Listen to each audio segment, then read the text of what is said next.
پرسیار یەکەمان دەفەرمێ ئەسەلام عەلەیکوم دوو پرسیارم هەیە لە مامۆستای زۆر بەڕێز و بەخەم لە گەیاندنی پەیامی خوا و پێغەمبەرمان درودی خوای لەسەر بێ بە جوانترین شێوە. پرسیاری یەکەمم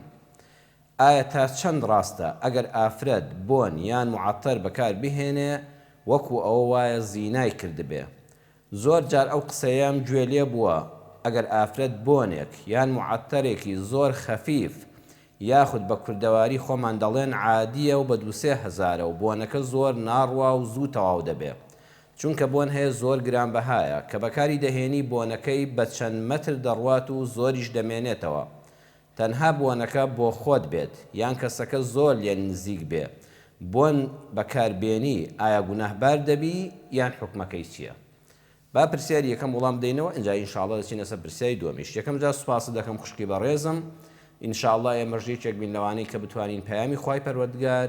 و پەیامی پێغەمبەری نازدار صلی الله علیه وسلم بە جوانترین شێوە کە خۆی جوانترین شێوەیە ئێمەش بەو باشیە بەو جوانیە بیگەێنینە ئیماندارانی ئومەتی محەممەد صلی الله علیه وسلم. پرسیارەکەت پرسیارێکی جوانە و زۆر جا و پرسیارە مسلمانان دەیکەن و هەندێک لە مامۆستایانیش دیارە و حەدیسەکەەوە خۆی دەخوێننەوە کە ئێستا دەچینە خزمەت فەرمودەکەی پێغەمبەر صلی الله علیه وسلم، دەقی فەرمودەکە دەخوێننەوە و دەیکەن بە کوردی وشە بە وشە دەڵێن هەر ئافرەتێک عەتر بەکاربێنێ حکمی زیناکاری هەیە. فەرمودەکە ئیمامی حاکم تەخریجی کردووە و هێناوێتی و بە صحیحیشی داناوە. شێخ ئەلبانیش ڕەحمەتی خوای لێبێ دەفەرمێ حەسەنە. پێغەمبەری خوا صلی الله علیه وسلم فەرموویەتی أيما امرأة استعطرت فمرت على قوم ليجدوا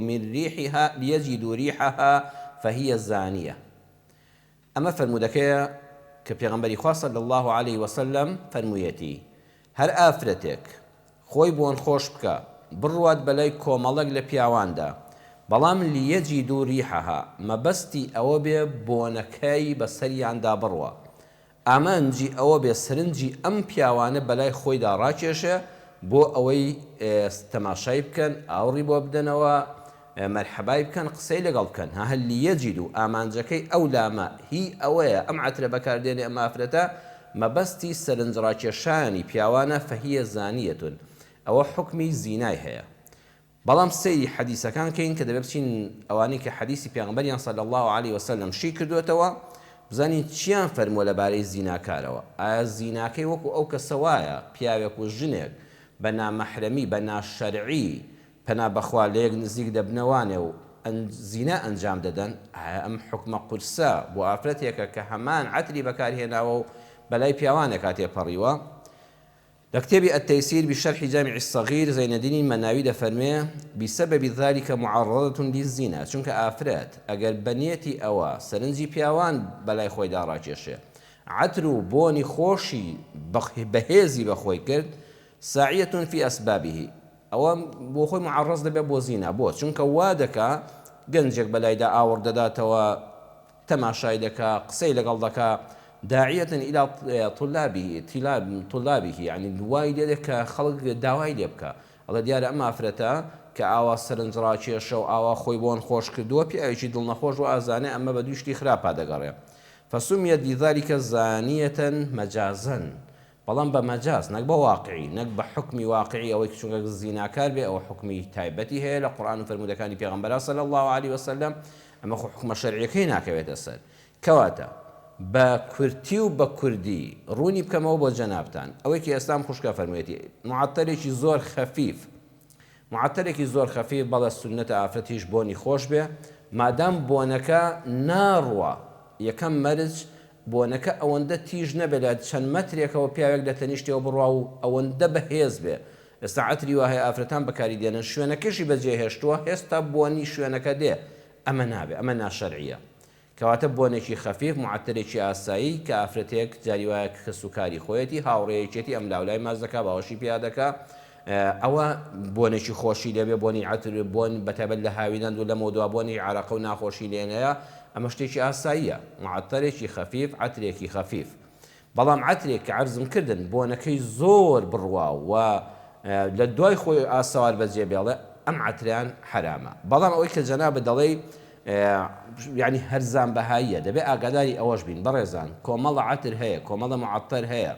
باوەڕتان هەبێت لە وڵاتان فڕێدراوە لێرە بە 1000 دینار و بە 2000 دەیفرۆشن ئەمە معناوە نیە ئەگە هەرزان بوو حرام نییە ئەوە زۆرجار بۆ تەندروستیش زەرەری هەیە هەندێک بۆن هەیە یان دعاتر هەیە بڕواتان هەبێ مادەی خراپی تێدا یان بەسەر چووە تۆ نابێ بڵێ ئەگەر هەرزان بوو ئەوە دیارە خەفیفە و زۆر نامێنێتەوە ئەوە لەوەچ ئەو پەڕی عادی بێ دەبێت خۆش پارێزین لە هەندێشتی هەرزان بەها بۆ پیاوانیان بۆ خوشکان و ئافرەتان ئەوانەی کەوا کوالیتیان نییە ئەوانەی لە وڵاتاندا بەسەر چوون و بە وڵاتی ئێمەدا دەکرێن و بێویژدانان لە بازاڕم و ئەوانەدا دەیفرۆشن ئەبێت لە باری تەندروستیشەوە وریای خۆمان بین زەرەری تەندروستیمان لێ نەدا عاتر بۆیە کە تەندروستیت باش بێ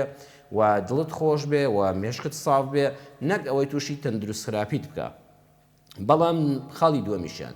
حەدیسەکە زۆر ڕوون و ئاشکرایە لیەجیدوا ریحەها ئەم ئافرەتە خوا سەیری نیەتی ناودڵی دەکات کە ئەم عەترێ بەکارهێناوە ئامانجی ئەوە بێ سەرنجی گەنجێک یان کۆمەڵە گەنجێک بەلای خۆیدا ڕاکێشێ چونکە کە نێتی ئەوەی هەبوو ئەو کاتە ئاوڕیشیان بۆ دەداتەوە ئەو کاتە تەماشاشیان دەکات قسەش ڕوو دەدا سەرنجام خوا پەناماندا لەوە ئەچێت زینا لەوە توش ببێ بەڵام ئەو ئافرەتێ بەڕێزەی وەکو ئەم خوشکە هەرچی نیەتێکی خراپ لە دڵیانە تەنها ئینسانیش ئافرەتانیش وەکو پیاوان مرۆڤن تووشی دەستە خوشکی خۆیان هاوڕێی خۆیان دەبن مەچی یەکتر دەکەن ئامێز لە یەکتر دەدەن ناشرینە ئینسان ناخۆش بۆنی عەرەقەی لاشەی بێ ئەی بۆ بۆنی معەتەرێکی خۆشی خەفیف لێنەیە کە لە تەنیشتی 1-2 مەترەوە بۆنی ناڕوە و نیەتێکی پاکیشی هەیە بەخوا تەنها مەبەستی ئەوەیە ئەگەر خوشکێک دەستە خوشکێک هاوڕێیەکی خۆی هات باوەشی پێداکرم لاولای ماچکرد بۆنی عەرەق و بۆن ناخۆشی لێنە نەخێر ئەمان هیچ حکمێکی خراپی نییە عەرزم کردن یەکەمیان نابێ عەترەکە بۆنی زۆر بەهێز بێ و بمێنێتەوە دومیشان نابێ ئافرەتەکە خوا پەناماندا لەوانە بێ بەم بۆ نەخۆشە بیەوێ سەرنجی گەنجێک پیاوێک بۆ لای خۆی ڕاکێشێ ئەو کاتە بۆیە دەڵێت زیناکار یعنی مەبەستەوە نییە کە زینای کرد بێ حکمی شەرعی بەسەرا جێبەجێ بێ ئەوە لەو حاڵەتەدا نزیک دەبێتەوە ئەم بۆ نەخۆشە بەو نێتە خراپە سەرەتایە کە هەنگاو بە هەنگاو دەگاتە زینە وابزانم وەڵامەکە ڕوونە ئینشاءڵڵا خوشکان ئیسفادەی لێ بکەن